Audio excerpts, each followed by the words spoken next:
નમસ્કાર, આપ જોઈ રહ્યા છો spark today news. Tarsali Padma પાર્કમાં તસ્કરો ત્રાટક્યા.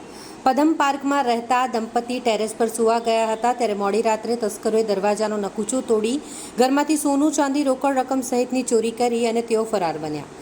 આ દંપતી ગરમીના કારણે ટેરેસ પર સૂવા ગયા હતા. સવારે ઉઠીને જોતા તિજોરી, કબાટ વગેરેનો સામાન વેરવિખેર જોવા મળ્યો. દંપતીએ આ અંતર્ગત પોલીસને જાણકારી કરી. મકરપુરા પોલીસે ઘટના સ્થળે પહોંચીને તપાસ કરતા દરવાજાનો નકુચો તૂટેલી હાલતમાં હતો, જે અંતર્ગત તિજોરીમાં મૂકેલા સોના, ચાંદી, રોકડ રકમ લઈ તસ્કરો ફરાર થઈ ગયા હતા. મકરપુરા પોલીસની નાઇટ પેટ્રોલિંગ પર અનેક સવાલો ઊભા થઈ રહ્યા છે. મકરપુરાના પદમ પાર્કમાં ચોરીનો બનાવ બનતા ચકચાર મચી ગઈ છે. હાલ પોલીસો દ્વારા તસ્કરોને પકડવા માટેના ચક્રો ગતિમાન કરવામાં આવ્યા છે. હર્ષિતાબેન કનુભાઈ ટેલર નામ છે મારું. પદમ પાર્ક સોસાયટી મકરપુરા એરિયામાં રહું છું અને આજે સવારે અમારા ઘરે ચોરી થઈ છે. લગભગ 5 તોલા જેટલું સોનું હતું અને 200-250 ગ્રામ જેટલું ચાંદી હતું, જેની ચોરી થઈ છે. અને બીજા 2,000-3,000 જેટલા કેશ હતા, એની ચોરી થઈ છે.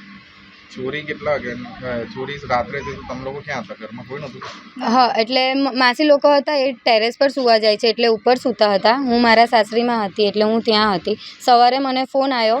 સવારમાં 5:45 ઉઠીને આવ્યા નીચે, ત્યારે જોયું કે ચોરીનો ઘટના થઈ છે. એટલે પછી એમને મને ફોન કરીને અહીંયા બોલાવી. ઘરમાં કેટલા મેમ્બર છે અને લોકો ઉપર કેટલા સૂવા ગયા હતા? ઘરમાં રેગ્યુલરલી 3 મેમ્બર જ હોય છે, દાદા, મારી બહેન અને માસી. અને રોજે રાત્રે 12-1 વાગ્યા સુધી ઉપર સૂવા જાય છે. સવારમાં નીચે વહેલી? સવારમાં પહેલાં મારા માસી આવ્યા. ચોરીની ઘટના થઈ પછી માસી નીચે આવ્યા અને એમને જોયું.